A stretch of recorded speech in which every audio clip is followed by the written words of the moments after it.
Michael Thompson adjusted his tie in front of the mirror. Perfect. The reflection showed a 48-year-old tech mogul, impeccably dressed, a touch of gray at the temples, a tailored suit, flawless posture, everything just so. "Mr. Thompson, the car is waiting," buzzed the intercom. Michael didn't reply, just grabbed his leather briefcase from the king-sized bed and glanced around the bedroom. The Chicago penthouse apartment gleamed with morning sunlight, pouring through the floor-to-ceiling windows. The view of the lake alone was worth millions. Literally, just like everything else Michael Thompson owned. "I'll be down in a minute," he finally responded. In the minimalist living room, his footsteps echoed on the imported marble floor. His life was like that now.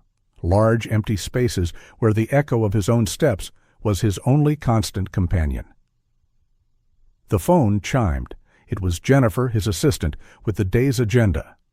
Meeting at 9 with the Korean investors, lunch with the governor at noon, conference call with London at 3.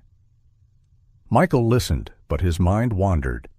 Another day, just like all the others. Deals, contracts, millions changing hands, and then back to the empty apartment, order in some sushi, work a little more, maybe have a bourbon while watching CNBC, sleep, repeat. "And don't forget the charity dinner at 8, Jennifer concluded. "Cancel the dinner," he said suddenly. "But Mr. Thompson, you confirmed your presence weeks ago. The press will be there." "Tell them I'm sick or traveling, whatever." Silence on the other end. After years working for him, Jennifer knew when not to push. "As you wish, sir." Michael hung up and stopped in the middle of the room. What was he doing?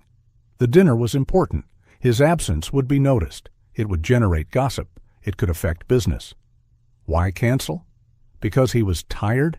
Tired of fake smiles, empty conversations, people who only wanted something from him. He walked over to the bar and poured himself a shot of bourbon. It was 8:20 in the morning. He never drank this early. It was one of the many rules he imposed on himself. Rules that built his empire, rules he followed religiously. The ice clinked in the glass. Michael stared at the amber liquid and then set it down untouched on the counter. No, not even that tempted him anymore. He walked to his office, his sanctuary. There, among monitors showing graphs and reports, he felt in control. It was where he spent most of his time when at home. Work was the only thing that still made sense. He opened the cabinet to grab some documents, and that's when it happened. An envelope balanced on top of a folder fell, scattering its contents on the floor. Michael knelt to pick up the papers and froze. An old photo. Cody at 6, smiling with 2 front teeth missing, holding a baseball trophy.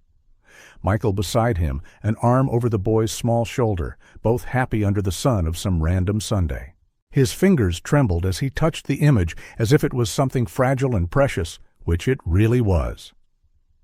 Michael pressed the photo against his chest for a moment, closing his eyes.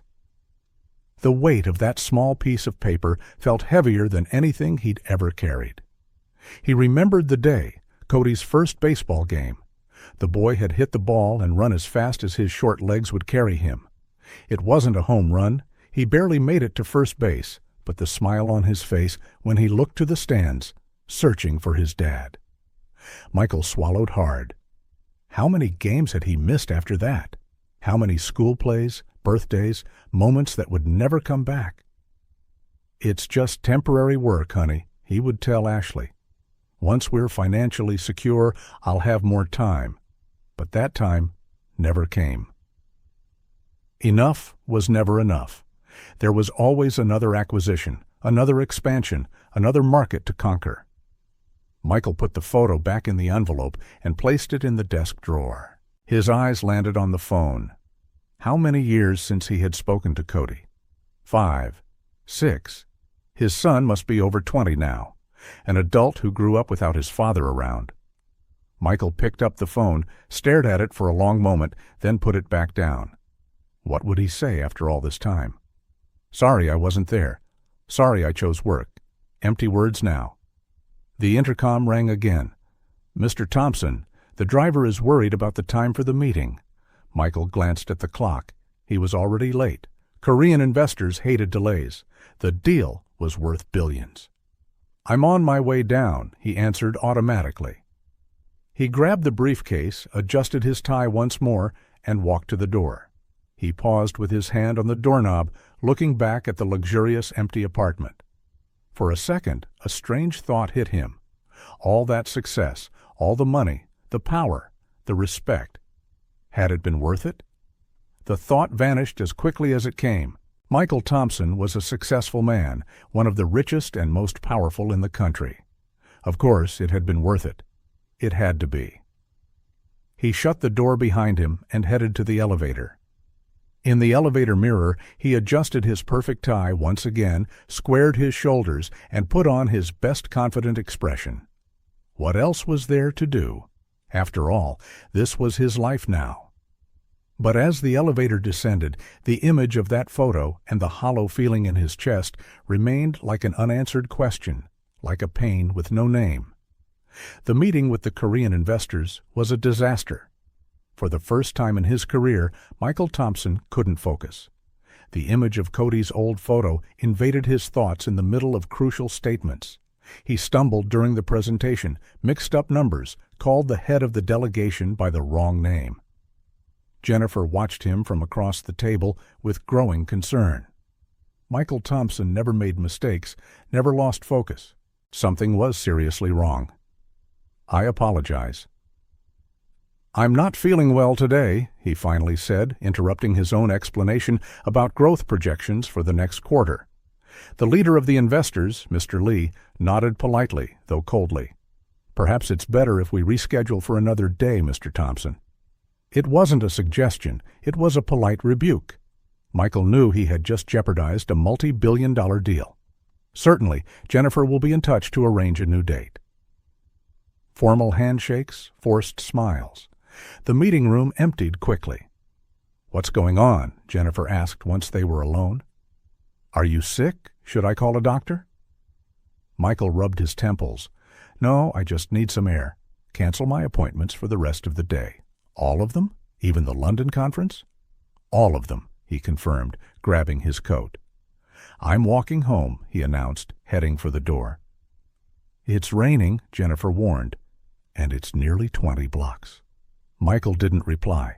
The elevator door closed behind him. Outside, the rain fell in thin, steady cords, quickly soaking his Italian suit. Michael didn't mind. The penetrating cold and the dampness were almost welcome. Something real, something he could feel. He walked aimlessly, letting his feet guide him. Instead of heading to the apartment, he went in the opposite direction, toward a part of the city he rarely visited. The shiny steel and glass buildings gave way to older, less imposing constructions. People on the sidewalks no longer wore expensive suits, but simple everyday clothes. The rain eased into a light drizzle. Michael stopped on a corner, suddenly disoriented. He realized he was in a middle-class residential neighborhood with small shops, a bakery, a laundromat, a convenience store, ordinary places for ordinary people. His stomach growled. He hadn't eaten all day. He spotted a little diner across the street and crossed toward it. The interior was simple but clean. The aroma of fresh coffee and homemade food filled the air. A middle-aged woman behind the counter smiled as he walked in. "What will it be, hun?" Michael hesitated, unused to such informality. His usual restaurants had Michelin stars, with maitre d's calling him Mr. Thompson and sommeliers who knew his wine preferences. "A coffee and a ham sandwich, please." "Coming right up. Sit wherever you like." Michael chose a table in the back and looked out the window. Across the street was a small park. Even with the drizzle, a few children played on the swings while moms and babysitters chatted on nearby benches. The waitress brought his order.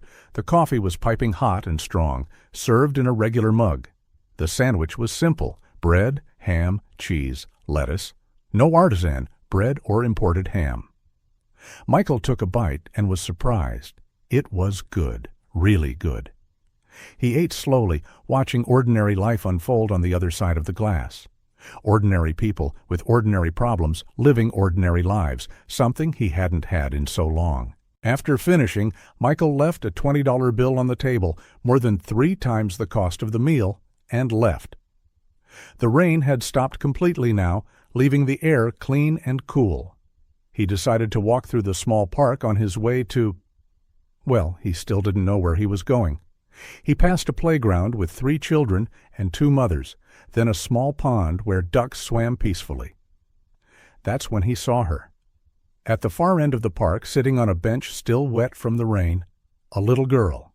She looked exhausted, dirty, with tangled brown hair falling over her face, and in her arms 2 babies wrapped in old, worn blankets. Michael stopped. Something about the scene felt profoundly wrong. The girl seemed far too young to be caring for 2 babies. The children looked too small to be out in that damp weather. Where were the parents? He glanced around. No one paid attention to the little girl with the babies. Hesitantly, Michael approached. "Hello," he said, keeping a respectful distance. "Are you all right? Do you need help?"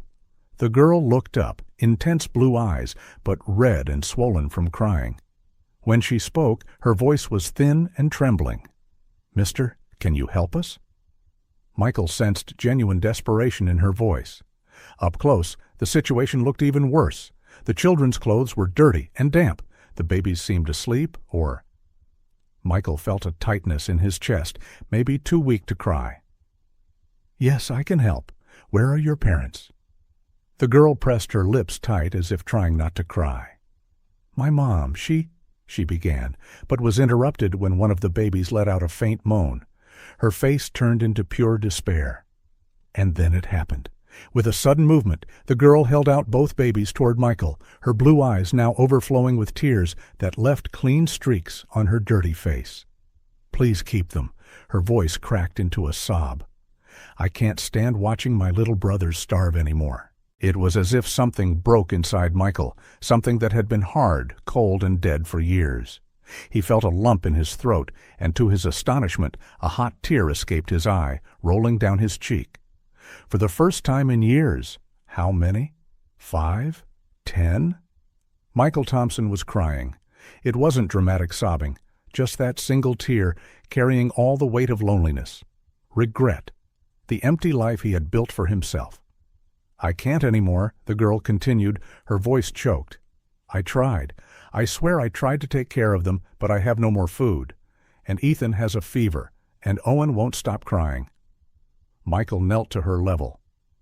"What's your name?" "Lily," she mumbled, still holding the babies out. "Lily, I'm Michael. I'll help you and your brothers. Okay?" He hadn't planned to say that. The words just came out. The girl's eyes widened as if she couldn't believe it. Really? Really? Michael had no idea what he was doing. Taking care of children. He who had failed as a father, who had spent years building walls to keep feelings out. It was madness, but something stronger than reason moved him now. "Do you have anywhere to go? Anyone you can stay with?" Lily shook her head, her lower lip trembling. "Then come with me. I'll take you somewhere warm, and we'll get food and dry clothes." Without thinking of the consequences, without considering what it would mean for his carefully orchestrated life, Michael Thompson, the billionaire who had just ruined a multi-billion-dollar business meeting, opened his arms. Lily hesitated for only a second before handing him one of the babies. The child was lighter than he should be, his body feverish even through the damp blankets.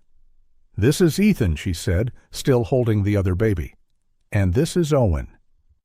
"Hi, Ethan," Michael murmured, awkwardly positioning the baby in his arms, realizing how unprepared he was. "Let's get out of here, okay?" He flagged down a taxi with a wave. The driver threw a suspicious look at the quartet, a man in a soaked suit, a dirty little girl, and 2 babies wrapped in faded blankets. "Where to, sir?" Michael gave the address of his penthouse apartment. The taxi pulled away, leaving behind the park and its usual visitors who would continue their normal lives. In the back seat, Lily kept her eyes on Michael, a mixture of hope and distrust in her tired gaze.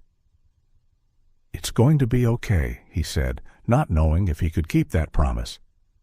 During the ride, Michael tried to form questions in his mind. Where had these children come from? Where was the mother? How long had they been alone?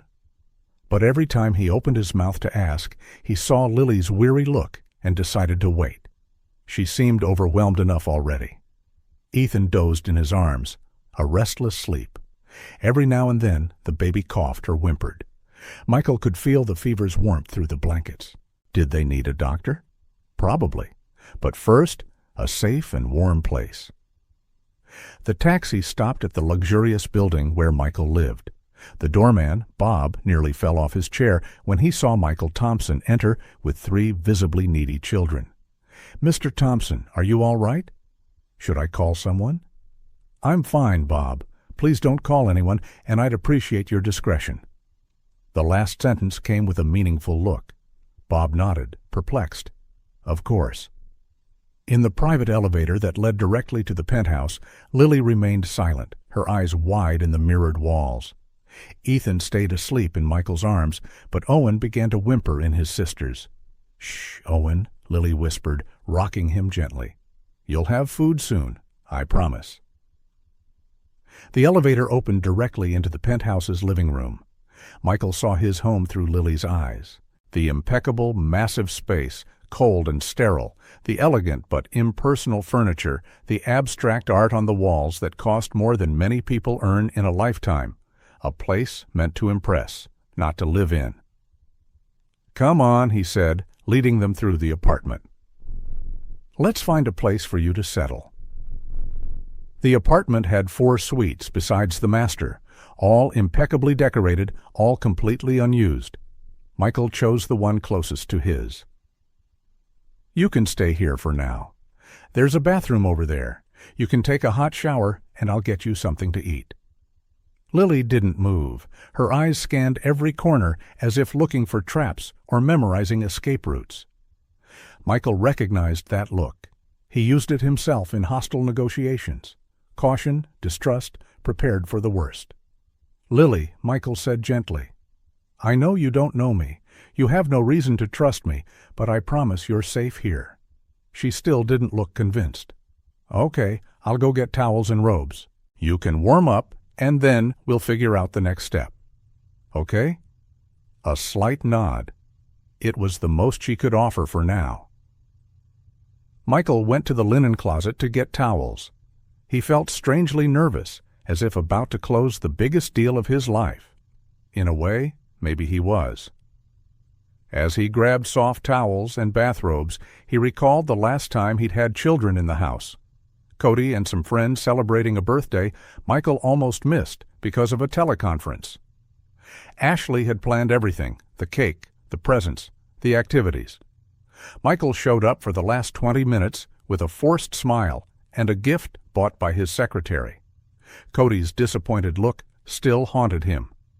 When he returned to the bedroom, Lily was exactly where he'd left her, as if she were afraid to move. Owen was crying louder now, a sharp cry of hunger or discomfort. "He must be hungry," Michael said, handing her the towels. "I'll see what I can find in the kitchen." Michael's kitchen was rarely used. He usually ordered takeout or ate out. He opened the refrigerator almost empty, except for some bottles of water, a bottle of champagne, and a jar of olives. The pantry wasn't much better. A few cans of tuna, a package of rice, coffee, tea, and imported cookies. "Damn," he muttered. What did small children eat? He had no idea. What did babies this age need? Milk, baby food. And where would he get that now? He decided to start with rice. It was simple, neutral. He took out a pan he'd never used, still with the price tag, and put water to boil. His hands, normally steady when signing multi-million-dollar contracts, felt clumsy measuring rice. Back in the suite, he found Lily sitting on the edge of the king-size bed, the 2 babies beside her. "The bath is ready if you want. I'm making something for you to eat." "What are you making?" Lily asked, speaking for the first time since arriving. "Rice, it's all I have at the moment, but we can order more food later." A heavy silence settled. Michael realized how surreal the situation was. A 48-year-old man bringing 3 unknown children into his apartment. What would the neighbors think? What would his board of directors say? And more importantly, what on earth was he thinking?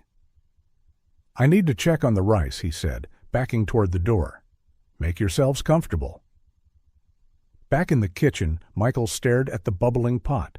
His life was completely off track now. From seeing Cody's photo that morning to these 3 children in his home, it was as if a hurricane had turned his world upside down. "What am I doing?" he whispered to himself. "What am I going to do with them? I don't know how to take care of kids." The memory of little Cody asking for help with homework echoed in his mind. "Not now, son. I'm busy with work." Michael felt a jab of genuine fear. What if he failed these children like he had failed his own son? What if he couldn't help them? Worse, what if he ended up hurting them somehow? The smell of something burning pulled him back to reality. The rice, he'd forgotten to lower the heat. "Damn it!" he exclaimed, moving the pan off the burner. Too late. The bottom was burned. Crap, crap, crap. A silent presence made him turn. Lily stood in the doorway, watching him with weary eyes. Michael felt ridiculously inadequate under that child's gaze. "Sorry for the word." "And sorry, I burned the rice." Lily approached slowly and peeked into the pan. It just burned a little at the bottom. The rest is still okay. Michael looked again at the pan. She was right. The top layer of rice still looked edible. "I thought I'd ruined everything," he confessed. Lily shrugged. "I've eaten worse." Something about that simple statement hit Michael deeply. What had this child been through? What kind of life did she have before he found her in that park? "The babies? Your brothers? What do they eat?" "They eat everything now, but really soft. Maybe if you mash the rice?" Michael tried not to show his shock. Babies so small already eating solid food. But what did he know about children? "Sure, we'll mash it for them." He found some bowls and utensils, served up the rice, mashing a portion with a fork. "You must be hungry too," he said, placing a bowl in front of her. Lily stared at the food intently, but didn't move. "You can eat," Michael encouraged. Still hesitant, she took a spoon and tasted a bit of rice. Michael noticed how hard she tried to eat slowly and politely, even though her body probably wanted to devour the food. "I need to bathe them," Lily said, eyes on the rice. "They're wet and cold." "Eat first," Michael replied. "Then I'll help you with them." The girl hesitated, but hunger won out. She ate a few spoonfuls of rice slowly at first, then more urgently. "There's more if you want," Michael offered. She shook her head, but her eyes said otherwise. "Lily, eat as much as you want, then we'll take care of your brothers." "Okay?" "Okay." "Thank you," she murmured, serving herself a little more. Michael found a lone apple in the fruit bowl and cut it into small pieces, placing them on Lily's plate. "The apple's good, too," he said, after trying a piece. After a moment's hesitation, he added, "The rice is good, even with the burnt bottom." Then, almost imperceptibly, a tiny smile flickered at the corner of her mouth, so quick it could have been his imagination. But Michael knew it wasn't. That little gesture of trust filled his chest with a sensation he hadn't felt in years, as if something very old and forgotten in him had started stirring again. While Lily ate, Michael prepared bowls for the babies. Ethan and Owen were still in the bedroom, undoubtedly in desperate need of a bath and food. He had no experience with small children, but he suspected they needed more than mashed rice. "We need proper baby food," he said, "and diapers, clothes, a lot of things." "You're rich," Lily observed, glancing around the luxury kitchen. "You can buy all that." Michael followed her gaze. The designer kitchen, top-of-the-line appliances he rarely used, imported marble. Yes, he could buy anything these children needed. Money at least wasn't a problem. "Yes," he admitted, feeling a strange shame about his wealth in the face of their suffering. "Tomorrow morning we'll go shopping. For tonight we'll have to make do with what we have." Lily finished eating, scraping the bowl clean. "Thank you," she said again, and now her smile was a bit less timid. "I'm going to bathe them now. Need help?" "No," she answered too quickly. The distrust was still there. All right, I'll be here in the kitchen if you need me." Lily nodded and left. Michael started cleaning up, feeling the weight of the last few hours. What had begun with an old photo found by chance had turned into this. 3 unknown children in his home, a responsibility for which he was totally unprepared.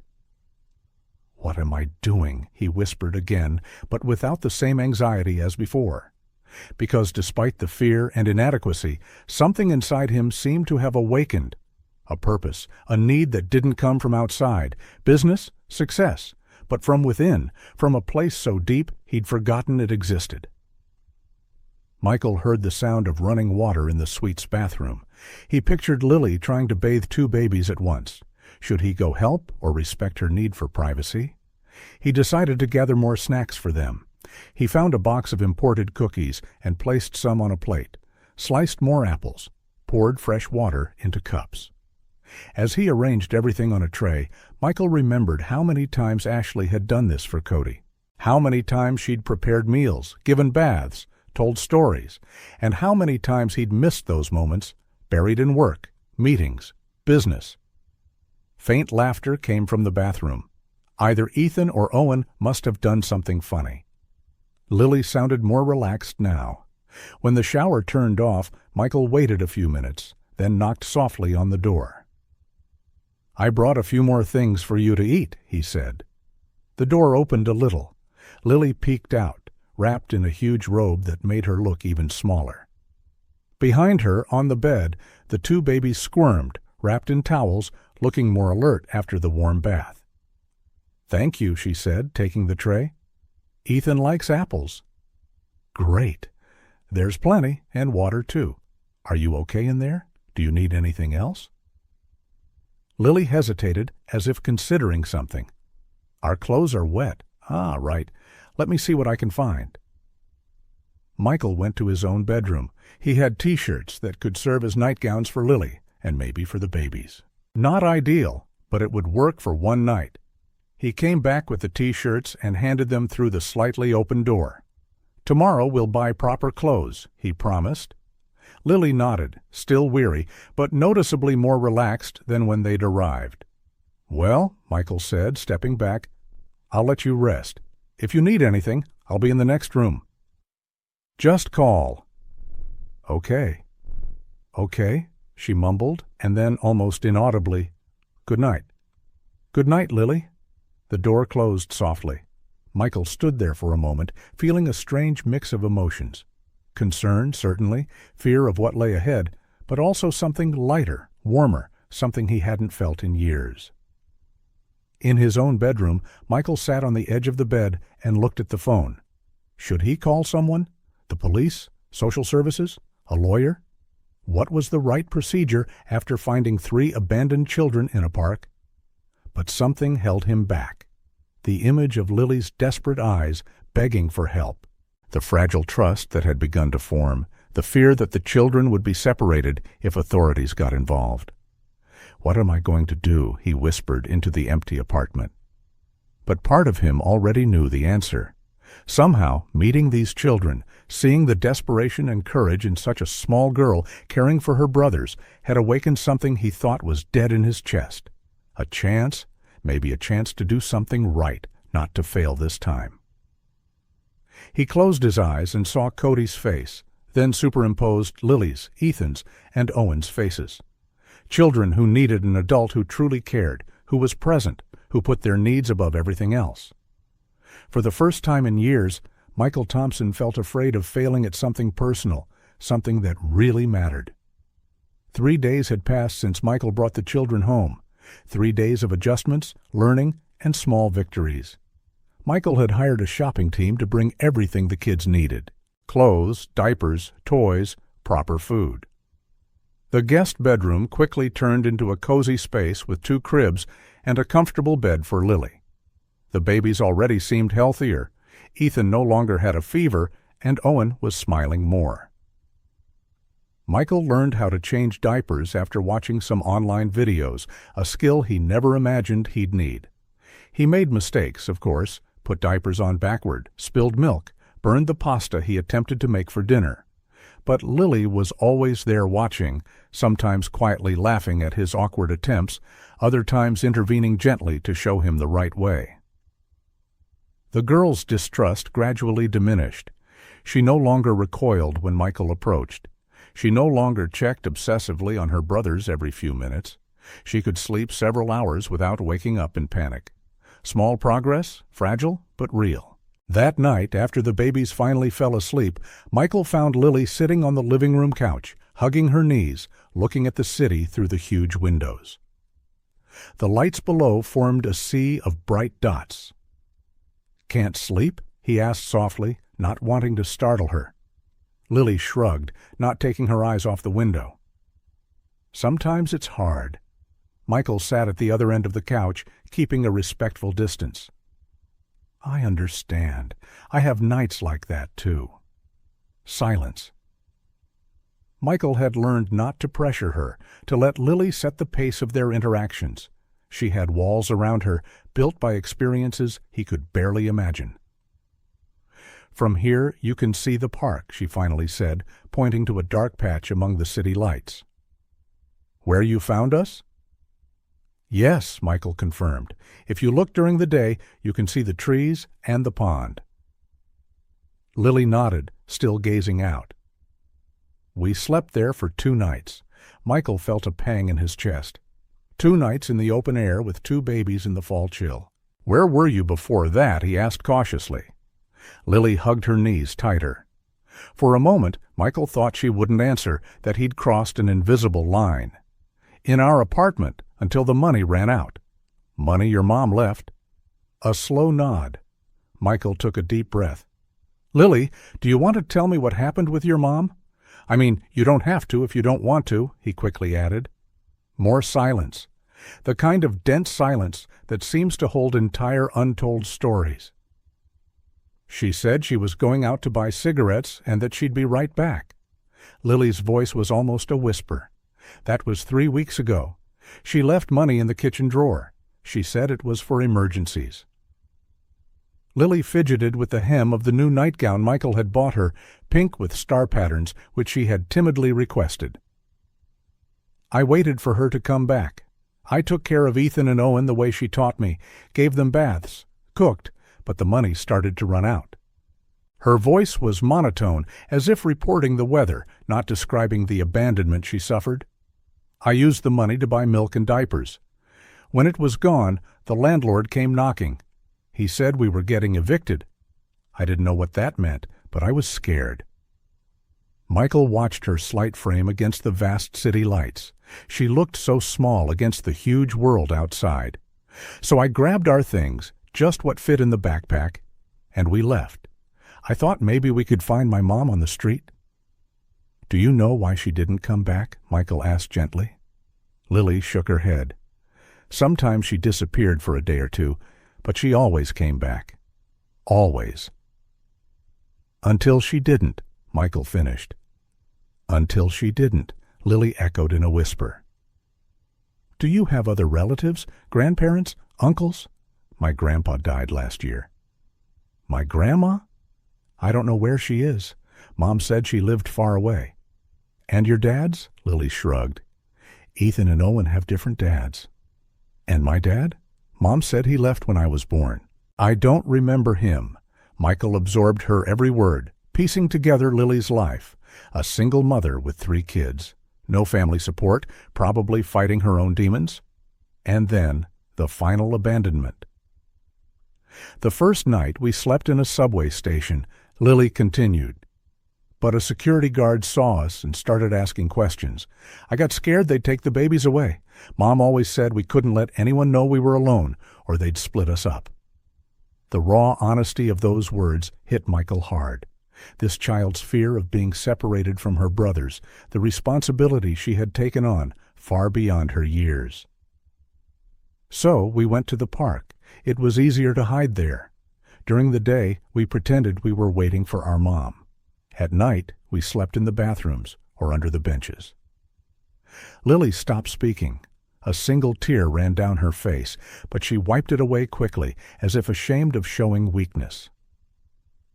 "What you did was very brave," Michael said, "taking care of your brothers like that." "I wasn't brave," Lily replied, her voice trembling for the first time. "I was so scared. And when I saw you in the park, I just couldn't anymore. Ethan was sick. Owen wouldn't stop crying. I was so tired. The admission seemed to cause her physical pain, as though admitting she had reached her limit was a terrible failure. Lily, look at me." She turned her face slowly. "What you did was extraordinary. Many adults wouldn't have managed what you did for your brothers. You're the bravest person I've ever met." Lily's lower lip quivered, her eyes filled with tears. She struggled to hold back. "But I almost gave them up," she whispered. "Almost handed them to you and ran away. But you didn't. You stayed with them. And now you're all safe." Michael's words seemed to open a floodgate. Suddenly, the sob Lily had been holding in burst out. Her small body shook under the weight of all she had endured. Michael hesitated. He wanted to hug her, to comfort her, but he didn't know if she'd welcome that closeness, if she would allow it. To his surprise, Lily moved first. Slowly, almost fearfully, she slid across the couch. Then, in a sudden motion, she threw herself against Michael's chest, burying her face in his shirt, letting the tears flow freely. At last, Michael wrapped his arms around her, feeling how small and fragile she was. How long had this child been strong for everyone else? "It's okay," he murmured, stroking her hair. "It's okay to cry," and she cried. She cried like she probably never allowed herself to cry in front of her brothers. She cried for the mother who didn't come back, for the fathers she never knew, for the cold nights and fear, for the childhood lost too soon. Michael let her cry until the sobs subsided, until her breathing returned to normal. When Lily finally pulled away, she looked suddenly embarrassed, as if just realizing how close she'd allowed herself to be. "I'm sorry," she mumbled, wiping her face. "Never apologize. Don't ever be sorry for feeling." Lily nodded, still sniffling a bit. Silence returned, but it was different now, lighter, as though some of the burden had been released. "What about your family?" she asked suddenly. "You said you live alone. Where are they?" The question caught Michael off guard. Now it was his turn to feel the weight of vulnerability. "I lost my family, too," he answered after a pause. "Not in the same way, but I lost them." Lily waited, eyes on him. Their roles were reversed. Now she offered him the space to share his story. "I was always busy," Michael continued, struggling with the words. "Ashley, my wife, got tired of trying. My son Cody, he just wanted a present father." The old pain resurfaced, now sharper than ever. Perhaps because for the first time he truly understood the impact of a father's absence. One day they both left, and I never heard from them again. I was the one who pushed them away by not knowing how to stay. Lily lowered her eyes, understanding. There was a wisdom in her that came from experiences far too harsh for someone her age. "Why don't you go after them?" she asked with a childlike directness that sometimes only children possess. The question hit Michael like a punch. Why didn't he? What stopped him besides wounded pride, shame, fear of rejection? "I guess I don't know what I'd say," he admitted. "How do you apologize for years of absence?" "You could start by saying, 'I'm sorry,'" Lily suggested, with the clear logic only kids can have. Michael gave a sad smile. "It's not that simple. Grown-ups always make things complicated," she replied with a wisdom beyond her years. Michael couldn't help but laugh, despite the pain. "Yes, we really do." Silence returned, but now it was a shared silence, the silence of two people who had revealed their wounds to each other and somehow found common ground. "I think we should try to get some sleep," Michael finally said. "Tomorrow we can think about what to do." Lily nodded, but didn't move. "What if my mom never comes back?" she asked in a low voice. The question hung in the air, heavy with all its implications. "Then we'll figure it out together," Michael answered. "All I know is that you and your brothers are safe now, and I'll help you in any way I can." Their eyes met, and Michael realized he was making a promise. a promise he wasn't sure he could keep, but at that moment he meant every word. "Maybe taking care of you," he said, voice thick with emotion, "is the only right thing I've done in a long time." Lily didn't respond with words. She just reached out her small hand and held his for a moment, a simple gesture conveying trust, gratitude, and perhaps the start of hope. Then she stood and walked silently back to the bedroom where her brothers slept. Michael remained on the couch, gazing at the city lights below. The world he knew had changed completely in just a few days. And somehow, for the first time in years, he felt he was exactly where he was supposed to be. 2 weeks had passed since the night Lily told him her story. An unlikely routine had settled into Michael's apartment. Mornings began early with Ethan or Owen's cries, followed by breakfast in the kitchen that was now always stocked with kid-friendly foods. Michael had learned how to prepare purees, cut fruit into safe pieces, and even make animal-shaped pancakes that made Lily smile. Afternoons were filled with playtime on the living room rug, where Michael found himself sitting on the floor, building block towers that Owen would knock down with giggles. Ethan was trying to crawl, and Lily watched everything with relief and caution, as if she still couldn't fully believe in this new reality. Jennifer, Michael's assistant, managed his business from a distance, baffled by the instructions to cancel all trips and move meetings to video calls. "Is everything okay, Mr. Thompson?" she often asked. "Perfectly fine," he would reply while trying to wipe carrot puree off his shirt. But despite the apparent normality taking shape, a growing anxiety gnawed at Michael. What would happen next? How long could he keep this undefined situation going? The children had no documents. There was no official record of them living in his apartment. Technically, what he was doing could be considered kidnapping. One Wednesday afternoon, while Lily watched cartoons with the babies on the couch, Michael locked himself in his office and typed into the search engine how to get custody of abandoned children. The results made his stomach sink. Legal processes, background checks, home visits, psychological evaluations, searching for biological relatives, and the scariest possibility: the children could be placed in different foster homes during the process. "I can't let them be separated," he murmured, closing the browser. But he also couldn't go on like this indefinitely. Eventually, someone would ask questions. The children needed medical care, schooling, a normal life. Michael felt the weight of indecision. His entire life had been built on quick, decisive actions. He never hesitated to close billion-dollar deals. But this was different. Far more was at stake than money.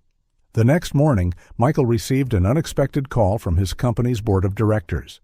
There was an urgent issue with one of his major investments in Asia. His presence was requested immediately. "Impossible," he replied. "I'm unavailable to travel right now." "Michael," said the deep voice on the other end, "you've never been unavailable before. What's going on?" "Personal matters," he cut in sharply. "Nothing that affects my ability to run the company." But the truth was that for the first time his attention was divided. While he spoke on the phone, his eyes followed Lily around the room, watching as she carefully tucked a blanket over Ethan, sleeping on the couch. After hanging up, Michael made a decision. He needed professional help, someone who could advise him on legal options without immediately calling the system. Through discreet contacts, he scheduled a meeting with a family law attorney.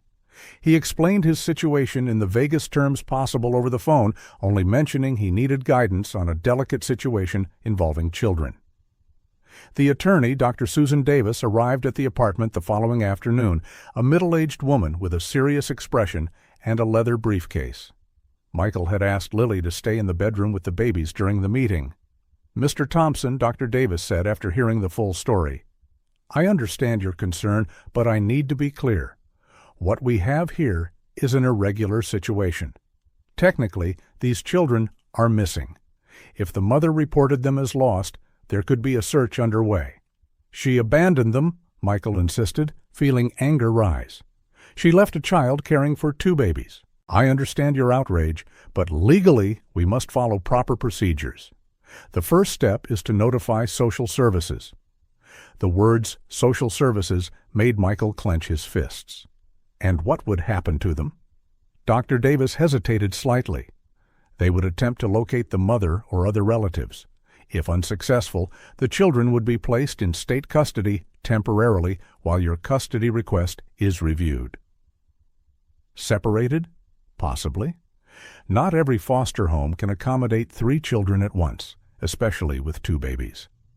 Michael shook his head. Unacceptable. Mr. Thompson, I understand your frustration, but the longer you keep these children without informing the authorities, the more complicated your legal situation becomes. The conversation continued for another hour with the attorney detailing the long and complicated process that would follow. By the end, Michael felt even more anxious. I need to think, he said, walking Dr. Davis to the door. Thank you for your advice, but I need more time. Don't take too long, she cautioned.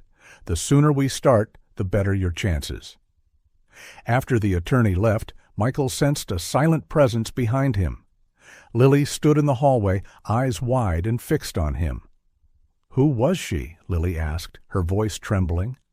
A friend, a lawyer who came to give me some advice. Lily's face went pale. About us? Michael hesitated. Should he lie, protect her from the complicated truth? But something told him Lily had faced enough harsh truths already to be spared now.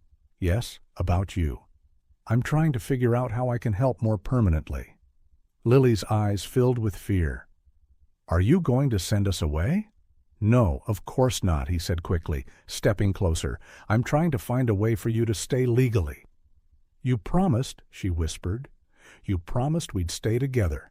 And we will. I just need... The intercom interrupted. It was the doorman announcing the arrival of a social worker the law firm had hired for a preliminary assessment. Part of Dr. Davis's advice to strengthen Michael's future custody case.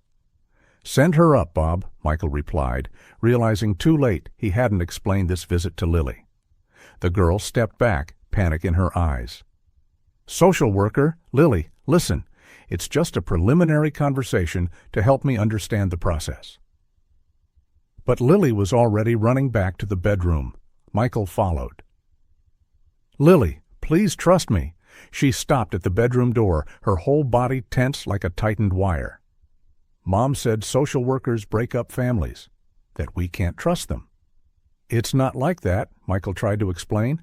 They want to help. The doorbell rang again, indicating the social worker had arrived. Stay here with the babies, he said. I'll talk to her first. Okay, then you can decide if you want to talk too. Lily didn't respond, just slipped inside the bedroom and closed the door. Michael sighed deeply before answering the social worker. Mrs. Johnson was a robust woman of about 50, holding a notepad and wearing an analytical expression that seemed to survey every inch of the apartment as she entered. Mr. Thompson, thank you for seeing me. Dr. Davis gave me a brief outline of your situation, but I'd like to hear it directly from you. Michael invited her to sit and repeated the story of finding Lily and the babies in the park. Mrs. Johnson took occasional notes, nodding. And since then, they've been living here with no legal formalization? She asked in a neutral tone that still sounded accusatory. Yes, I didn't know what to do at first, and then I got attached to them. Understandable, but problematic, she commented. Mr. Thompson, your financial situation is obviously comfortable, but taking guardianship of 3 children isn't just about material resources. There are emotional and psychological considerations, not to mention your own family history. She consulted her notes. I understand you have a biological son you're not in contact with. Michael felt his stomach drop. Yes, but that was... It's different. Certainly, but it indicates a pattern we need to consider. Mr. Thompson, I'll be frank. Your profile, a single workaholic man with no recent experience with children, is not typically ideal for a permanent placement, especially for 3 traumatized children. Her words hit Michael like physical blows. Given the complexity of the situation, Mrs. Johnson continued, raising her voice slightly, and the lack of proper family structure, It's most likely that after notifying the authorities, the children would be placed temporarily in a specialized shelter. A small noise interrupted her. Michael turned and saw Lily in the hallway, eyes wide with horror. She had overheard the last words. "Shelter?" she whispered, the word coming out like a scared moan. "Oh, you must be Lily," Mrs. Johnson said, adjusting her glasses. "May we talk a bit?" But Lily was already running back to the bedroom. Michael excused himself and followed, finding her sitting on the bed, knees drawn up, rocking back and forth. "Lily," he began, sitting beside her. "It's not what it seems." "You promised," she repeated, not looking at him. "You promised we'd stay together, and we will. This is just part of the process." "Lies," she whispered. "Grown-ups always lie." Michael tried to touch her arm, but she pulled away. "I have to finish talking to Mrs. Johnson," he said, feeling helpless. "Then we'll talk more." "Okay, I promise I won't let anyone separate you." Lily didn't reply. Michael reluctantly returned to the living room, where the difficult conversation with Mrs. Johnson continued. After another hour of invasive questions about his life, routine, and intentions, she left with a final warning. "Mr. Thompson, my recommendation is that you formalize the situation as soon as possible.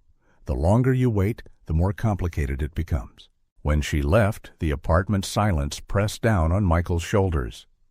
He went to check on Lily, but she pretended to be asleep, turned toward the wall. The babies truly were asleep in their cribs.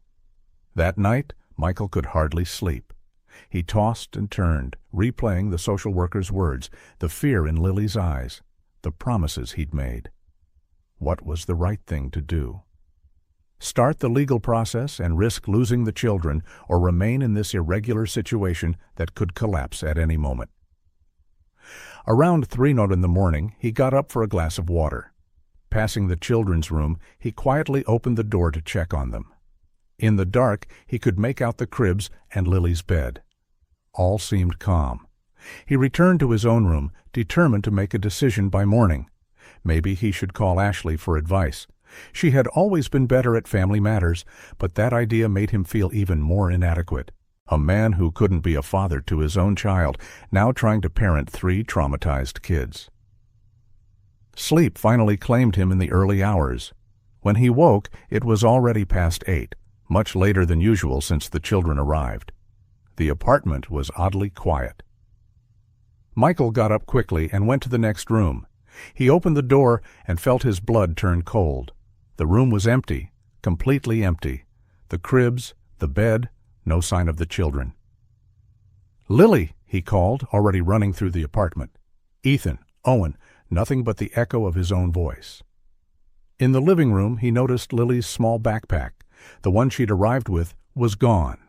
In the fridge, some apples and water bottles were missing, and at the front door, the security system log showed it had been opened at 4:27 a.m. Lily had taken her brothers and left in the dead of night. Michael sank onto the couch, stunned. The apartment that had slowly filled with life, laughter, and tiny footprints over the past weeks was back to being that cold, empty space. He paced in circles, hands on his head, muttering, "They left me too. What did I do wrong? I must be a terrible person if nobody wants to stay with me." The words spilled out, laden with old pain, now with a fresh cause to resurface. The pain of abandonment, rejection. First Ashley and Cody, now Lily, Ethan, and Owen. It was happening again. And Michael couldn't shake the feeling that the problem was always him. Always would be. 6 hours, 12 hours, 18 hours. Michael lost track of time wandering through the empty apartment. He called the doorman, the building security, nearby building staff. No one had seen 3 children leaving in the middle of the night. "How is this possible?" Michael murmured, despair rising by the minute. "How do 3 small children just disappear?" His thoughts spiraled. Should he call the police? But that would trigger the exact system Lily feared. Social services would be involved. The children could be separated. On the other hand, 3 children were alone on the streets. 2 of them were babies. It was autumn. Nights were getting colder, and rain threatened to return. "What do I do?" he repeated, running his hands through his disheveled hair. He grabbed the phone, finally resolved to call the authorities when the doorbell rang. Once, twice, 3 times in quick succession. Michael rushed to the door, heart pounding. He looked through the peephole and felt his legs weaken. Lily holding Owen in her arms, Ethan at her side, clinging to her leg. He opened the door with shaking hands. "Michael," Lily said, her voice breaking with sobs. "Please, it's Ethan." Michael immediately noticed the baby's condition. He was pale, eyes half closed, breathing fast and raspily. His little body seemed to burn with fever. "He's really hot," Lily continued, tears flowing freely. "I tried giving him a cool bath like Mom used to do when we got sick, but he's just getting worse." Michael didn't think twice. He took Ethan from Lily's arms, feeling the alarming heat radiating from the small body. "You two come inside," he said urgently, not hiding his worry. "I'll call an ambulance." Lily entered, pulling Ethan by the hand. They looked exhausted, their clothes dirty, eyes sunken, fear evident in every move. Michael was already on the phone, describing Ethan's symptoms to emergency services. After hanging up, he turned to Lily, who stood trembling in the living room. "The ambulance is on its way," he said, voice shaking. "He'll be okay, Lily." She nodded, but her gaze was pure despair. "I shouldn't have left," she whispered, staring at the floor. "It's my fault." Michael knelt in front of her, still holding Ethan, who let out a weak moan. "It's not your fault," he said firmly. "You're here now. You're safe." Owen, next to his sister, let out a small whimper. Michael noticed he also looked unwell, pale with puffy eyes. The doorbell rang again, the ambulance arriving with impressive speed. Michael opened the door, and 2 paramedics rushed in with their gear. "The baby has a high fever and labored breathing," Michael explained quickly. "It started today, from what I understand." The paramedics examined Ethan with professional efficiency. One turned to Michael. "We need to take him to the hospital immediately. Are you the father?" The question caught Michael off guard. He looked at Lily, then at Ethan, then at Owen. "Yes," he answered without hesitation. "Yes, I'm the father." Something changed in Lily's expression at that moment, a mix of surprise and maybe relief. "I'll ride in the ambulance with them," Michael continued. "Lily, could you grab jackets for you and Owen? We'll all go together."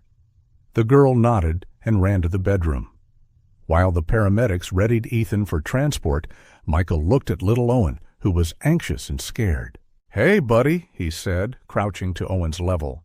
"Your little brother will be okay. All right? The doctors are going to help him." Owen looked at Michael with wide eyes, not fully understanding, but sensing the reassurance in his voice. He stretched out his small arms, asking to be picked up. Michael lifted him, feeling his slight weight against his chest. Lily returned with the jackets and a small backpack. "Let's go," Michael said, still holding Owen. "And don't worry, Lily, I won't leave you alone." The ride in the ambulance was tense. Ethan was hooked up to monitors, receiving oxygen. The paramedic asked questions Michael tried to answer as best he could, aware of Lily's watchful gaze. "Does he have any pre-existing conditions? Allergies? Are his vaccines up to date?" Michael hesitated, looked at Lily, improvised answers. It was surreal.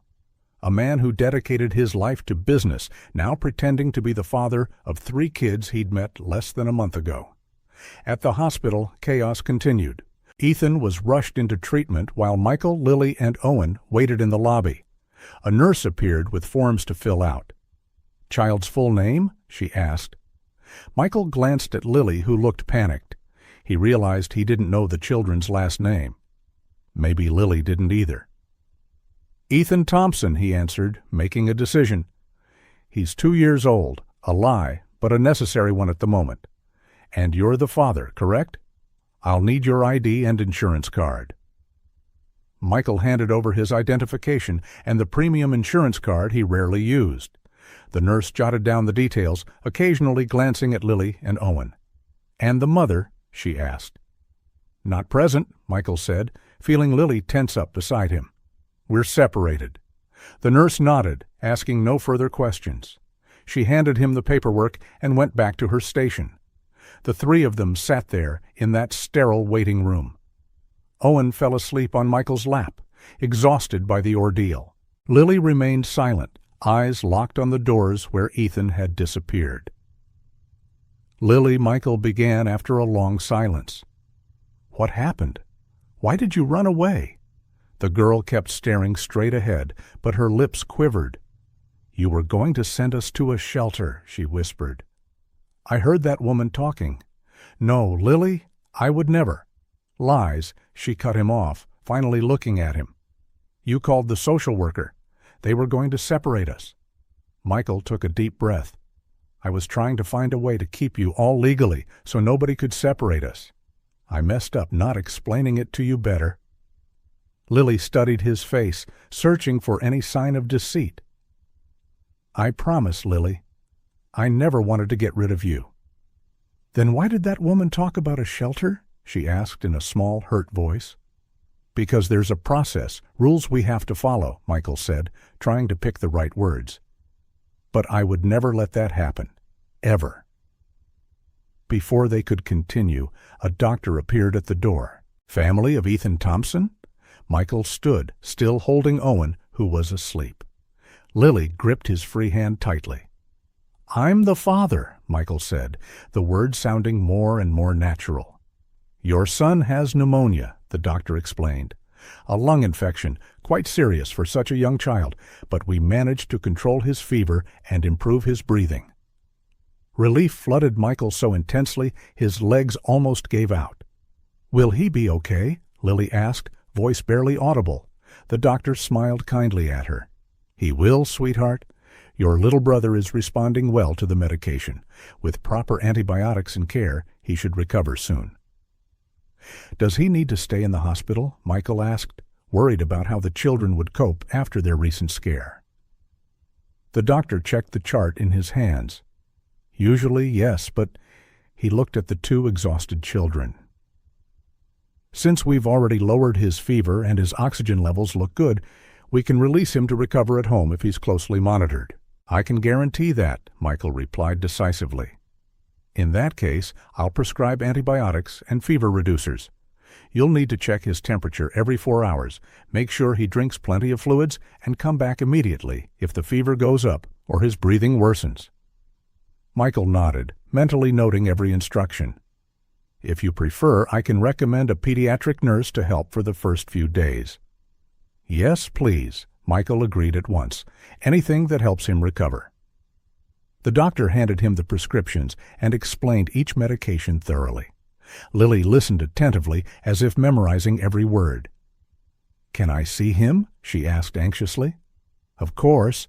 We're finishing up his meds, and then he'll be ready to go home." Minutes later, they were taken to a room where Ethan lay on a small bed, still hooked to monitors, but visibly better. His eyes were open, and he gave a tiny smile, seeing his sister. "Ethan," Lily exclaimed, rushing to his side, "you're better."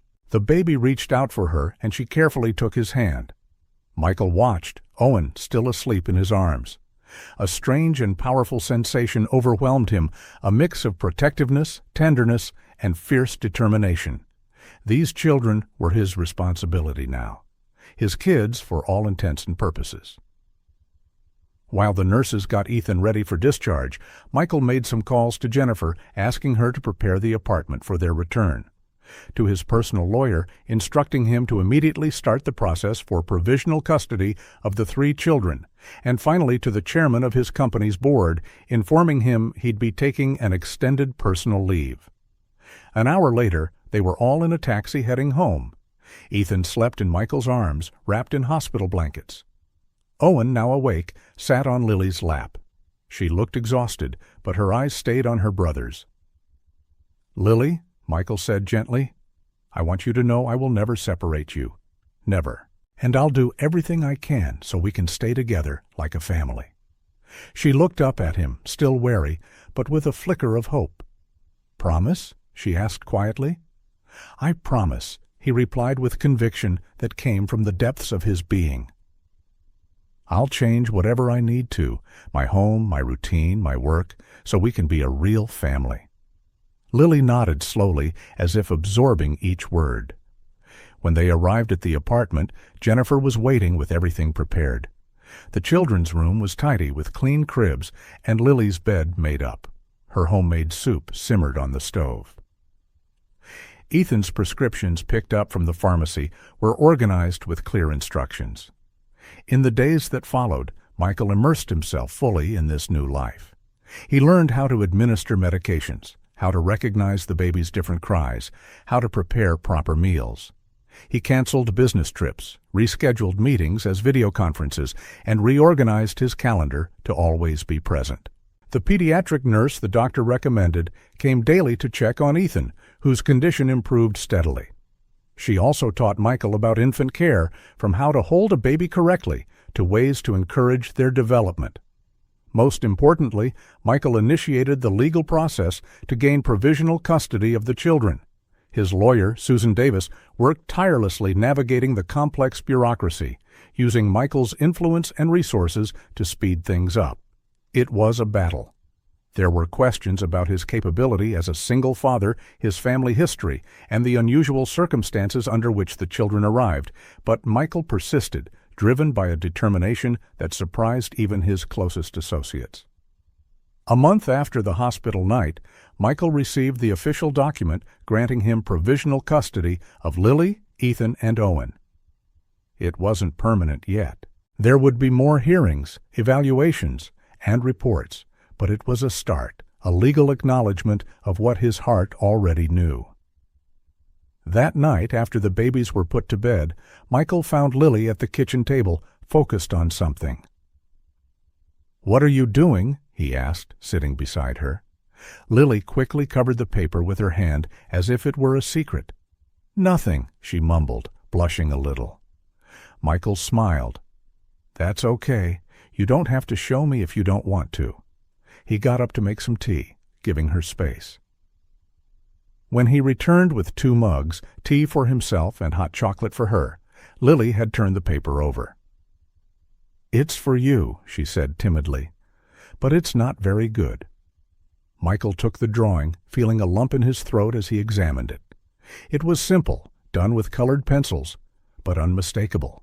4 figures holding hands, 1 large, obviously him, and 3 smaller ones, Lily, Ethan, and Owen. At the top, in carefully formed letters, it said, "The Thompson family." "Lily," he said, voice thick with emotion, "this is the most beautiful drawing I've ever seen." "Really?" she asked, uncertain. "Absolutely. May I keep it?" She nodded, a small smile lighting up her tired face.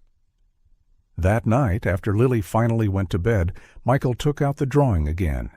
He looked at it for a long time, feeling something deep and powerful stir within him. Carefully, like handling a priceless treasure, he placed it in the drawer of his bedside table. The Thompson family.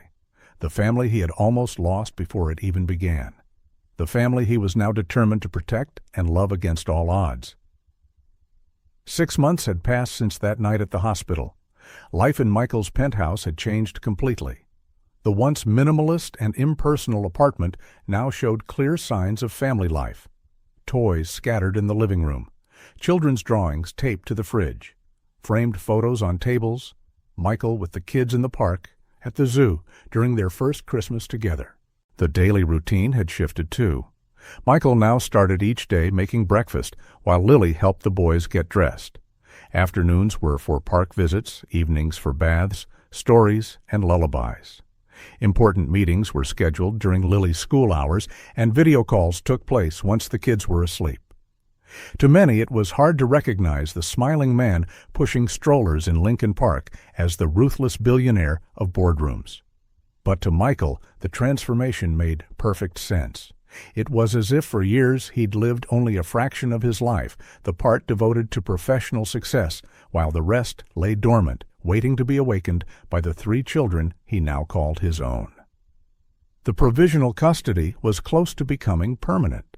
The social worker, Mrs. Johnson, who once frightened Lily, now visited regularly, impressed by the family's progress. Michael's lawyers were confident that given the mother's prolonged absence and the emotional and material stability he provided, adoption was just a formality. Everything seemed to be falling into place perfectly. Yet something still nagged at Michael in the quiet hours of the night. One crucial piece was missing, an old wound that, despite all the recent joys, still throbbed painfully. Cody, his firstborn, the son he hadn't seen grow up. One Saturday morning, while the kids played under the nanny's supervision, Michael locked himself in his office. On the desk, a blank sheet of paper and the fountain pen his father had given him at graduation. He never used it for business, only for the most personal matters. He took a deep breath and began writing. Ashley, I hope this letter finds you well. I know it's been a long time. I know you might not want to hear from me. You have every right. I'm not writing to ask for forgiveness or to reopen old wounds. I'm writing because something extraordinary happened in my life, something that changed everything, and I felt you and Cody should know. 6 months ago, I found 3 abandoned children in a park. A girl and 2 babies, her little brothers. They were alone, hungry, terrified. I didn't plan it. I didn't calculate anything. I just brought them home, and I decided to keep them. They're now my children, legally soon. But in my heart, they already are. Through them, Ashley, I realized everything I lost, everything I threw away when I chose work over our family. Every time I refuse a meeting to watch Lily recite a poem at school, I remember the plays of Cody's I missed. Every time I wake in the night to soothe Ethan from a nightmare, I think of how many nights Cody might have needed me, and I wasn't there. I'm not asking for your sympathy. I'm just sharing a truth I took too long to learn. No professional success is worth missing. Your child grow up. I know Cody must be a young adult now, maybe in college, maybe already working. I know nothing about the man my boy became, and that is my greatest regret. I don't expect him to forgive me. I don't expect to make up for lost years. But if one day Cody wants to speak to me, I'm here, truly. Not the man I was, always busy, always distant, but someone who finally understands what matters. I'm enclosing some photos of my new family. If you ever want to meet them, you'd be most welcome. With care and respect, Michael. He reread the letter several times, tweaking a word here, a phrase there. It wasn't a billion-dollar contract. It was more important than that. When finally satisfied, he placed it in an envelope with some photographs. The kids in the park. Ethan taking his first steps. Owen laughing while trying to feed himself and getting covered in food. Lily proudly holding her first school report card. He wrote the address carefully, the last one he had for Ashley, a quiet suburb in Illinois. He didn't even know if she still lived there. Maybe the letter wouldn't arrive. Maybe it would be thrown away unread. But he had to try. As he sealed the envelope, he heard Lily's laughter in the other room, followed by the baby's excited babbling. He smiled, feeling that now familiar wave of affection that washed over him whenever he thought of his children, all of them, including Cody. He stood and walked to the window, looking at the city below. For so long, he believed success meant building empires, amassing fortunes, conquering markets. Now he knew that true success was something else, found in small moments, in little hands holding his, in the smiles that greeted him at the end of the day. "Dad," Lily's voice called from the other room. "Ethan is walking again." "Come see.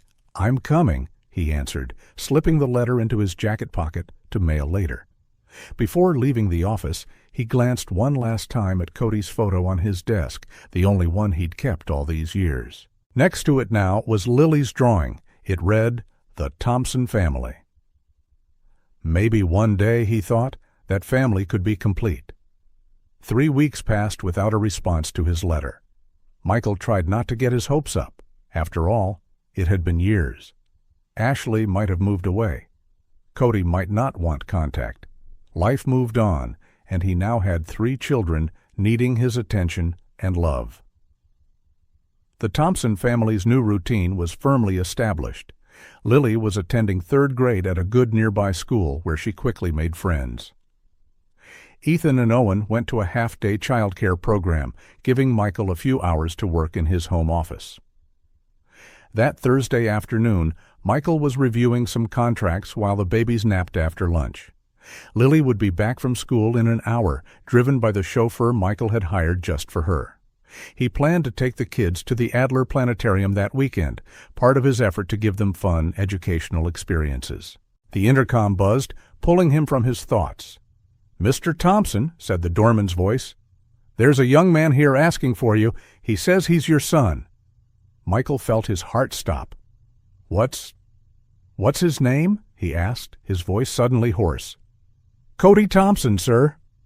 A buzzing filled Michael's ears. The room seemed to spin. Cody, his son, here after all these years. "Send him up, Bob, please." Michael hung up and stood in the middle of the room, unsure what to do. Should he wait by the door? Sit casually on the sofa? What would he say? How should he act? Before he could decide, the doorbell rang. He took a deep breath, walked to the door, opened it.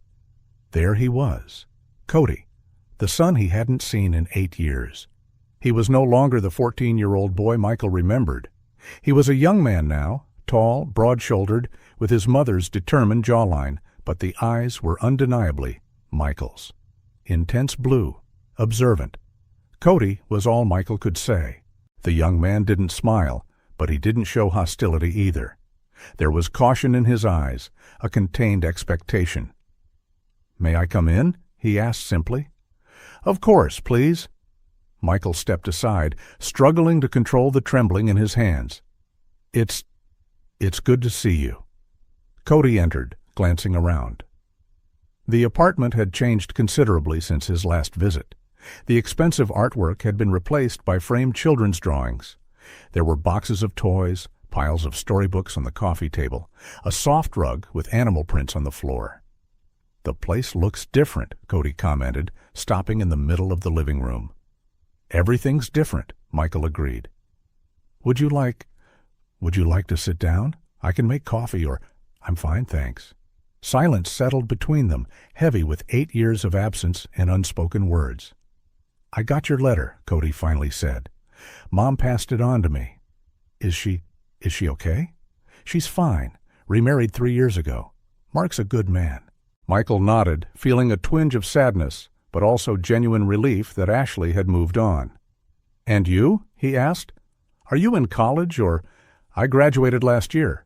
DePaul, business and economics." A small, involuntary smile appeared on Michael's face. "Like your old man?" "Not exactly," Cody said, a hint of coolness in his voice.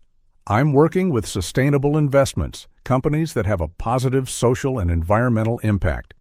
"That's admirable," Michael replied, genuinely impressed. Another silence. Cody seemed to be gathering his thoughts, deciding how to proceed.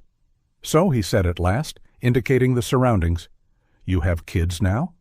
"Yes," Michael answered, feeling a wave of emotion at the thought of them. 3, like I explained in the letter.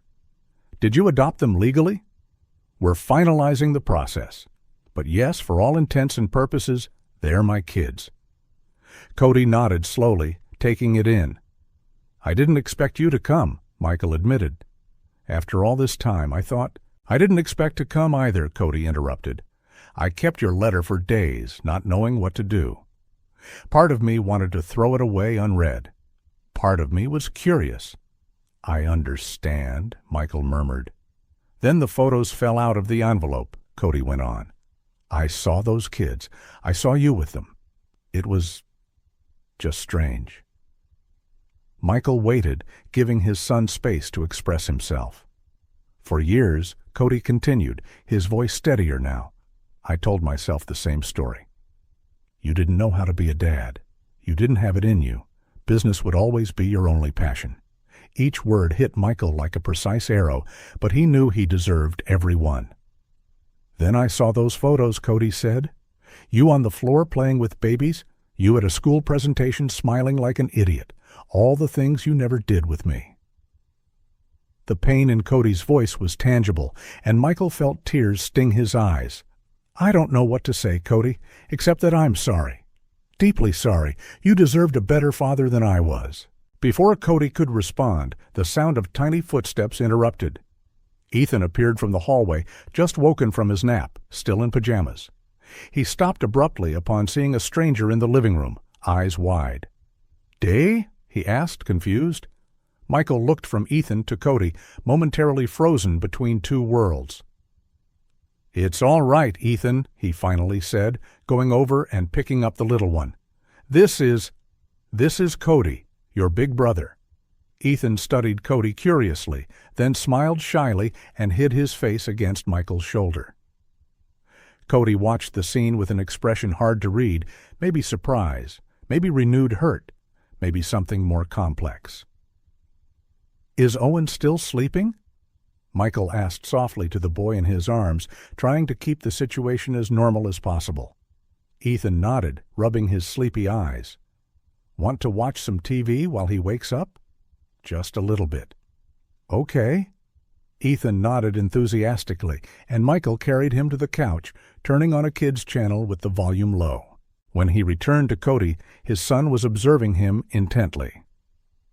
"You really have changed," Cody murmured. The sound of the front door opening interrupted them again. Lily entered carrying her school backpack and chatting happily with someone behind her, the driver, Michael assumed. "Dad," Mrs. Miller said, "we can go to the Science Museum on Saturday." And Lily stopped upon noticing the visitor. "Oh, sorry. I didn't know we had company." "It's all right, Lily," Michael said, gesturing for her to come closer. "I'd like you to meet someone very special. This is Cody, my son." Lily's eyes widened. She looked from Cody to Michael and back again, then slowly approached the young man. "Are you the Cody from the picture?" she asked. "The one on Dad's desk?" Cody seemed surprised. "He keeps a picture of me in his office?" Lily confirmed. "When I asked who it was, he got sad. Said it was you, his first son, and that he missed you a lot." Something flickered across Cody's face, a momentary softening of his guarded expression. "I'm Lily," the girl continued, holding out her hand formally. "It's nice to meet you." Cody shook it, a reluctant smile tugging at his lips. "Nice to meet you too, Lily. Are you staying for dinner?" she asked, always practical. "I can help set the table." Cody hesitated, the smile disappearing. "I can't stay long. I just came to see." Lily's disappointment was obvious, but she recovered quickly. "Maybe another day?" she asked hopefully. Cody didn't answer directly, just looking at Michael with a complicated expression. "Why don't you check on Owen?" Michael suggested to Lily, sensing Cody might want privacy. "And see if Ethan is okay with the TV?" She nodded, understanding the unspoken message. "It was really nice meeting you, Cody," she said before heading off. "I hope you come back soon."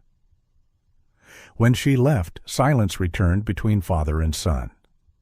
"She seems like a great kid," Cody finally commented. "She is," Michael agreed. "They all are. They've changed my life."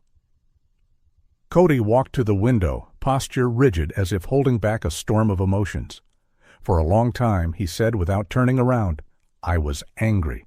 Really angry. I tried to hate you. It would have been easier." Michael stayed quiet, just listening. "But then I grew up, and I realized it wasn't hate. It was hurt, disappointment." Cody finally turned to face his father. "Because I loved you, and you weren't there." The intensity of those words hit Michael like a tidal wave. "Cody, I didn't come for an apology," Cody cut in. "I came because I needed to see with my own eyes, to confirm if what those photos showed was real." "And is it?" Michael asked, voice barely above a whisper. Cody glanced toward the area Lily had taken Ethan, where Owen was likely stirring awake. Then he looked back at Michael. "I see what you've done for them," he said slowly, the words weighted with meaning. "And for the first time, I felt proud of you." Michael felt those words as an overwhelming wave of emotion. Pride. His son was proud of him. Of all his life's achievements, Nothing felt as important as that. Cody took a deep breath, watching his father for a moment. Then he added quietly, "I don't know if I can forget everything, but I see you're trying. That means a lot. Just don't disappear again." Michael, eyes brimming with tears, replied, "I won't. I'm here for real. For you, for them." A moment of silent understanding passed between them. Not a complete resolution, not total forgiveness, but a start. A door that, after years, was opening just a crack. Cody glanced at his watch. "I have to go." "Already?" Michael asked, unable to hide his disappointment. "You don't want to meet Owen or stay a bit longer?" "Not today," Cody said, grabbing the jacket he'd left on a chair. "I need to process all this." Michael nodded, trying not to show how deeply the quick departure hurt. "I understand." They walked together to the door in silence. Before leaving, Cody paused. "This doesn't mean," he began, searching for the right words. "I'm not promising anything. I don't know if we can fix what was broken." "I know," Michael replied. "Just the fact you came means the world to me." Cody nodded, a short, tense gesture. "They seem like great kids," he said, looking toward where Lily and the little ones were. "You're doing a good job with them." "I'm trying. Keep it up." And with those words, Cody stepped out, closing the door softly behind him. There was no hug, no promise to return. Just that acknowledgement. "You're doing a good job with them." That meant more to Michael than any corporate award ever could. He stood there staring at the closed door, feeling a swirl of emotions. Sadness at how brief the meeting was. Pain for the still open wounds, but also a fragile, faint thread of hope. "He's gone?" asked Lily's voice behind him. Michael turned to see her carrying Owen, with Ethan holding onto her leg. "Yes," he said softly. "He had to go." "Is he coming back?" she asked. Michael looked at the door once more, then at the expectant faces of his younger children. "I don't know, Lily. I hope so. But it's his choice." He looked sad, she observed, with the keen insight of a child who'd endured hardships. "I think he's confused," Michael explained, reaching out to pick up Owen. "Sometimes grown-ups take longer than kids to figure out their feelings." "Like you took a while to figure out you wanted to be our dad?" Lily asked. Michael smiled, touched by her simple but profound question. "Exactly," he said. "But when I realized it was the best discovery of my life," Lily smiled, satisfied with his answer. "Then he'll figure it out too." "Maybe," Michael said, not wanting to raise false hopes. "In the meantime, how about we make that chocolate cake you guys love?" The kids cheered at the suggestion, and soon the kitchen was filled with laughter and flying flour. But while he helped Ethan stir the batter and watched Lily show Owen how to help, Cody's image remained fresh in Michael's mind. His oldest son had left without promising to return. But he had come after 8 years. He had taken the first step, and for now, that would have to be enough. 6 more months passed since Cody's visit. In that time, much had changed. The children's adoption finally became official after a process that demanded all of Michael's perseverance and resources. Lily, Ethan, and Owen were officially Thompsons. Their full names, Lily Elizabeth Thompson, Ethan Thomas Thompson, and Owen Andrew Thompson, chosen with care, preserving their previous identities, yet symbolizing a new beginning. The family's routine was firmly established, balancing Michael's work, where he delegated far more responsibilities and rarely traveled, with Lily's school life and the boys' daycare. The company's board, initially skeptical of the CEO's new lifestyle, ended up accepting it when they realized that, ironically, Michael had become even more efficient in his decisions, more focused, more decisive, more human in his leadership. Over these months, Cody called a few times, brief, cautious conversations that gradually grew more frequent. He sent gifts on Lily's birthday, a set of astronomy books that she adored. He also visited twice more, short visits still marked by an emotional distance, but without the palpable tension of that first encounter. On this particular Saturday morning, Michael was making pancakes in the kitchen while the kids watched cartoons in the living room. It had almost become a weekend ritual: animal-shaped pancakes, fruit cut into stars and hearts, freshly squeezed orange juice, simple little luxuries he never imagined could make him so happy. The kitchen, once immaculate and practically unused, now boasted drawings pinned to the fridge, colorful utensils bought especially for the children, and tiny handprints smudged on the lower cabinets. Michael didn't mind. Quite the opposite. Every sign of the children's presence filled him with a deep satisfaction no business deal had ever given him. "Kids, breakfast is ready," he called, placing the last elephant-shaped pancake on the plate. Lily arrived first, guiding her younger brothers by the hand. Ethan, now 2.5, walked confidently, while Owen, almost 2, still had the unsteady, enthusiastic gait of new walkers. "Look, Ethan, this pancake looks like an elephant," Lily said, helping him into his booster seat. "Elephant," Ethan repeated, clapping. Michael smiled, watching them interact.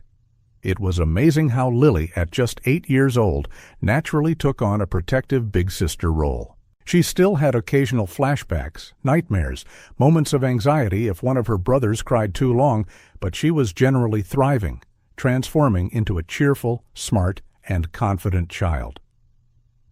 School had been a challenge at first. Lily had never attended formal classes, and her adaptation was gradual. In the first few weeks, Michael got almost daily calls from the school counselor reporting episodes of crying or moments when Lily refused to part with her belongings, clutching them in her backpack, a behavior the psychologist said was common in children who'd experienced deprivation. As he helped Owen into his seat, the phone rang. "Lily, can you start serving the boys? I'll be right back." She nodded, taking charge competently. "Hello," Michael answered. "Michael, it's Ashley." He nearly dropped the phone. Ashley, his ex-wife, Cody's mother. They hadn't spoken directly in years. Whatever little communication existed had been through lawyers, or more recently, Cody himself. "Ashley, hi. It's good to hear your voice." A brief silence. "Cody told me about the kids," she said at last, "about how you've changed." "Yes," he confirmed, unsure how else to respond, how to sum up in words the profound transformation of the last few months. "I'm in town," Ashley continued, "visiting my sister. Cody suggested I stop by to meet them." Michael's heart pounded. Cody had suggested it.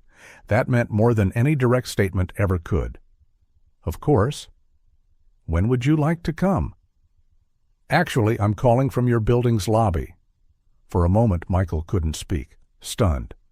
"Michael?" Ashley's voice sounded uncertain.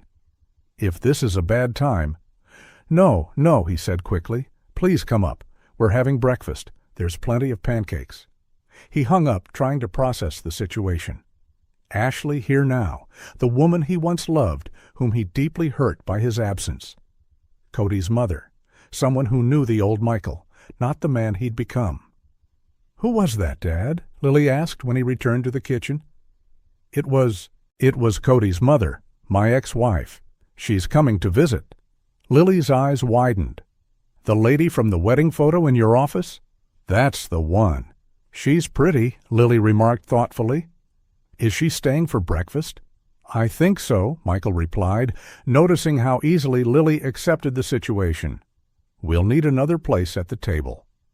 When the doorbell rang a few minutes later, Michael felt a nervousness he hadn't experienced since his teenage years. He smoothed his t-shirt, ran a hand through his hair, and opened the door.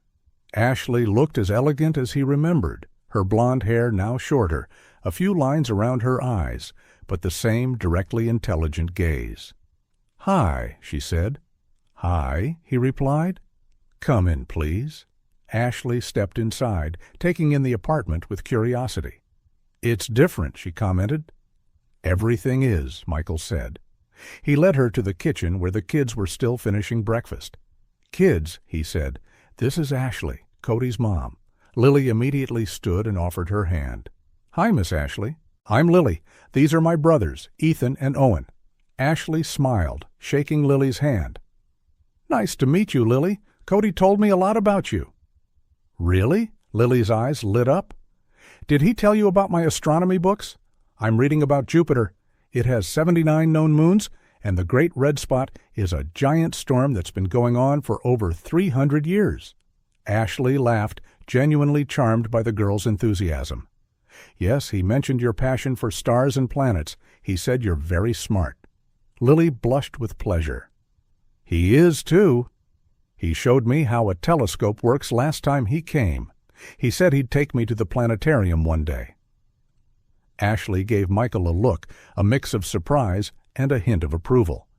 Cody had talked about taking Lily to the planetarium. That meant he was planning future visits, deeper involvement with the family. Would you like to join us? Michael offered, pulling out a chair. The rest of breakfast passed surprisingly peacefully. Ashley chatted with Lily about astronomy, helped Owen not spill his juice, and laughed when Ethan tried to get her attention by tossing banana bits. After the meal, while the kids went to the living room to play, Ashley and Michael stayed at the table in a charged silence. They're lovely, Ashley finally said. They're amazing, Michael agreed. They changed my life. So it appears, Michael mustered courage. Ashley, about the past. I'm sorry for everything, for not being the father Cody deserved, the husband you deserved. She nodded slowly. It took a very long time, Michael. I know, but it's never too late to change, to fix what can be fixed. She paused, choosing her words carefully. Cody is trying. He won't admit it. But your letter, those photos, affected him. He wants to believe you've really changed. Hope bloomed in Michael's chest. He means the world to me. Always did, even when I couldn't show it. The doorbell rang again, interrupting them. Expecting someone else? Ashley asked. No, Michael answered, standing up. When he opened the door, he felt his breath catch. Cody stood there, holding a package. Hey, he said, looking just as surprised as Michael. Mom told me she was coming over, so I thought I'd... But if this is a bad time? No, Michael said quickly. Come in.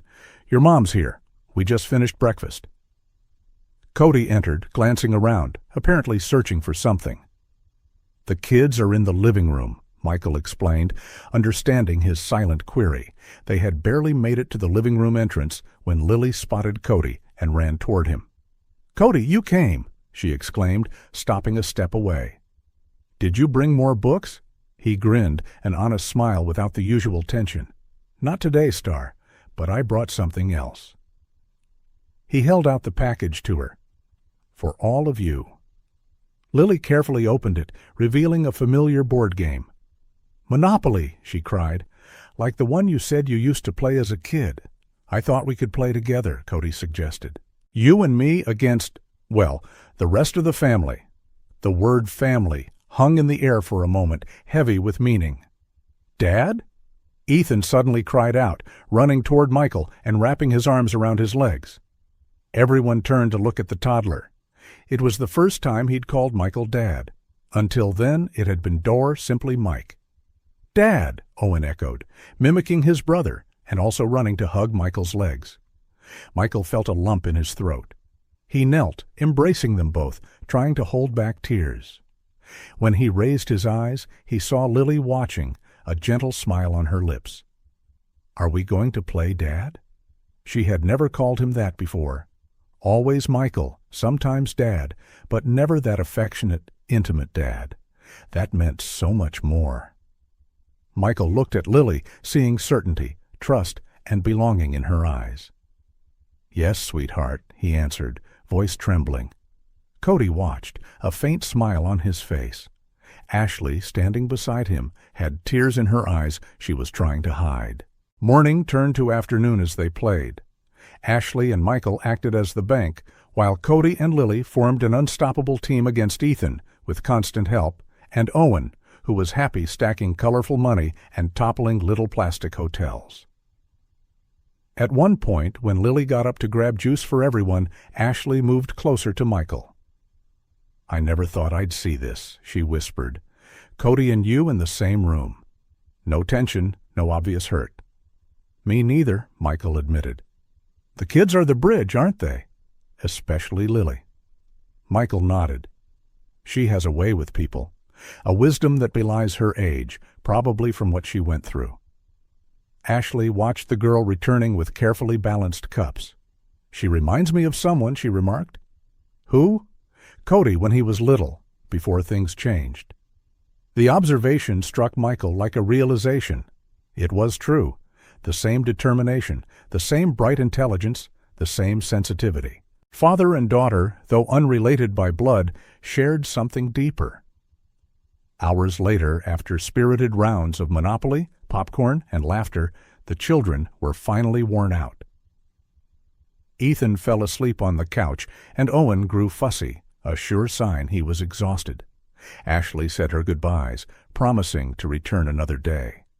To Michael's surprise, she gave him a brief hug before leaving. "You've done a good job, Michael," she whispered, "with all of them. I'm proud of you." The unexpected praise warmed his heart. Of all people, Ashley knew exactly how much he had changed. Her acknowledgement meant more than any other. Surprisingly, Cody stayed behind. "I'll help put the kids to bed," he offered. Together, father and son worked as a team. Cody carried a sleeping Ethan to the bedroom, while Michael dealt with a cranky Owen. Lily followed, assisting with pajamas and toothbrushes, well versed in her brother's bedtime routine. When the little ones were finally asleep, Lily asked Cody to read her a story, too. He agreed at once, sitting on the edge of her bed. Michael watched from the doorway as Cody read The Little Prince, using different voices for each character, pausing so Lily could ask questions or comment. By the end, she could barely keep her eyes open. "Good night, Star," Cody whispered, tucking her in. "Good night," she murmured sleepily. "You'll come back, right?" "I will," he promised. "More often, promise?" Satisfied, she closed her eyes. Cody lingered for a moment, watching her drift to sleep, then joined Michael in the hallway. As they walked back to the living room, the silence between them felt comfortable, not strained. "You're really good with them," Michael commented. Cody shrugged. "It's easy. They're great kids." "They are," Michael agreed. "Lily adores you." Cody sat on the couch, suddenly serious. "I've been thinking a lot since your letter. About us, about what happened, about everything." Michael sat in the armchair across from him, giving him space to continue. "It wasn't easy coming here," Cody confessed. "That first time, I was ready to see the same man, to confirm that nothing had changed, that you were still the same workaholic I always knew." Michael didn't interrupt, though every word cut a little. "Then I saw you with them. How you listen to Lily when she talks, really listen. How patient you are with the boys. It was like seeing a stranger I wish I'd known when I was a kid." Cody stood restless and wandered to the window again, the same spot they'd shared in his first visit. Michael joined him, side by side. In the reflection, it was clear how alike they were. Same profile, same eyes, same stance. They stood quietly for a long moment, gazing at the city. Then, without warning, Cody turned and hugged his father, a strong, desperate hug that held years of absence and hurt, but also hope and forgiveness. Michael hugged him back with equal intensity, unable to stop tears streaming down his face. It was as if, in that embrace, years of distance dissolved, not completely, but enough for them to see a path forward. When they finally let go, Cody looked into his father's eyes and said, "I see you've changed. You're not the same man. I still have a lot of hurt, but if you're really here now, maybe I can get over it. Just be patient with me, Dad." Michael held back sobs. "I'll wait as long as it takes. Thank you for giving me this chance." Cody stayed for dinner, then spent the night in his old room, now converted into a guest room. And the next morning, to Michael's surprise, he suggested they all go to the park. "I promised to show Lily how to fold a paper boat that actually floats," he explained. "We can sail it on the pond."